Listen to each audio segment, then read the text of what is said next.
Assalamualaikum warahmatullahi wabarakatuh. Apa kabar semuanya? Mudah-mudahan sehat walafiat. Sobat sekalian, pada kesempatan kali ini kita akan membahas dalam bingkai yang besar yang disebut dengan seberkas cahaya. Cahaya tentunya sangat dibutuhkan oleh manusia. Cahaya matahari, bahkan cahaya yang dalam pencahayaannya sangat kecil sedikit pun itu sangat dibutuhkan. Orang yang tersesat di hutan, ketika ada seberkas cahaya, maka insya Allah orang itu akan bisa keluar dari hutan belantara. Mudah-mudahan dengan seberkas cahaya ini ada hikmah yang bisa diambil oleh sahabat sekalian. Sobat sekalian, ada 5 alam yang telah kita lalui, yang sedang kita nikmati, dan yang akan kita lewati. Yang pertama adalah alam ruh, yang kedua alam rahim, yang ketiga alam dunia, yang saat ini kita nikmati bersama. Esok lusa kita akan masuk ke alam yang keempat, yang disebut dengan alam barzah atau alam kubur. Dan yang kelima, yang paling akhir, disebut dengan alam akhirat. Ketika berada di alam ruh, ya, saya dan Anda termasuk orang-orang terdahulu yang sudah wafat lebih awal, dan kemudian itu diambil kesaksian oleh Allah Subhanahu wa Ta'ala. Makanya disebut seberkas cahaya kali ini disebut adalah kesaksian tauhid. Kenapa demikian? Dalam Quran surat 7 surat Al-A'raf ayat 172 Allah berfirman, A'udzubillahi minasyaitonirrajim. Bismillahirrahmanirrahim. Wa idh akhadha rabbuka min bani adam min duhurihim dzurriyyatahum wa asyhadahum ala anfusihim alastu bi rabbikum qalu bala syahidna. Dan ingatlah ketika anak cucu Adam dikeluarkan dari tulang sulbi mereka, lalu Allah mengambil kesaksian kepada mereka. Allah itu bertanya kepada kita semua waktu di alam ruh, alastu bi rabbikum, apakah kamu yakin bahwa aku ini sebagai Tuhanmu? Maka saya dan Anda memberikan jawaban yang sama.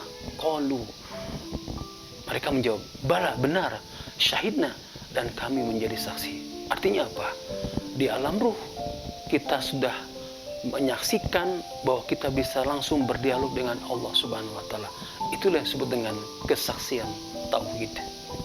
Sobat sekalian, kenapa kesaksian itu perlu dilakukan oleh Allah Subhanahu wa Ta'ala? Ini pertanyaan yang sangat mendasar, dan tentunya jawaban ini perlu kita pahami, perlu kita simak, dan perlu kita cermati bersama. Quran surat Al-A'raf ayat 172 tadi seolah-olah ada yang berkata, kenapa hal ini dilakukan? Antaqulu yaumal qiyamah inna kunna an hadzal ghafilin. Kami lakukan yang demikian itu agar di hari kiamat tidak ada yang mengatakan sesungguhnya Bani Adam, artinya kita semua, itu orang-orang yang lengah terhadap keesaan Allah Subhanahu wa Ta'ala. Kenapa bisa lengah?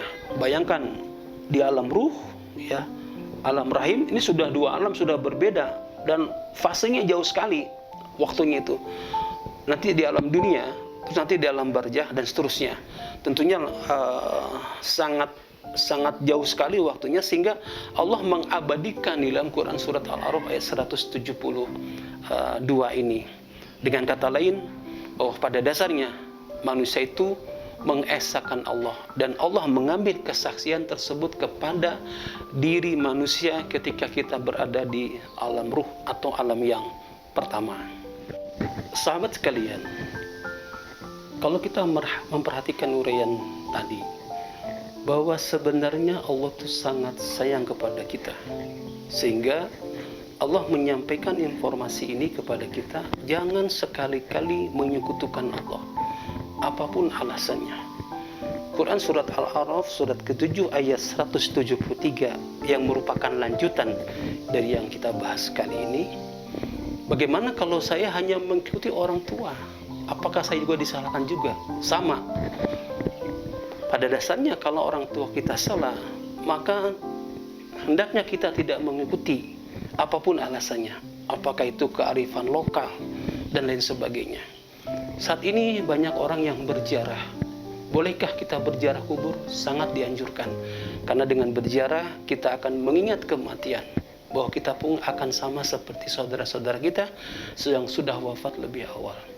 Tetapi masih banyak di antara saudara kita ketika berziarah itu bukan mendoakan kepada yang sudah meninggal dunia, justru kita minta didoakan oleh yang sudah meninggal itu. Contoh misalnya, oke, ini cucu akan pulang esok hari ke Sukabumi, tolong doakan supaya selamat. Ini salah besar, ini sudah termasuk menyekutukan Allah. Atau ada kalimat, bulan depan cucu yang ketiga akan menikah, tolong sama Ake doakan supaya pernikahannya sakinah mawaddah warahmah. Itu jelas sudah bertentangan dengan akidah, dengan tauhid yang sudah kita pelajari bersama. Sahabat sekalian, dari pembahasan pertama ini, maka bisa diambil kesimpulan seberkas cahaya bagi kita sekalian adalah kita harus memurnikan tauhid kita kepada Allah Subhanahu wa taala. Dengan cara demikian, maka kita insya Allah akan selamat dunia dan akhirat. Terima kasih. Assalamualaikum warahmatullahi wabarakatuh.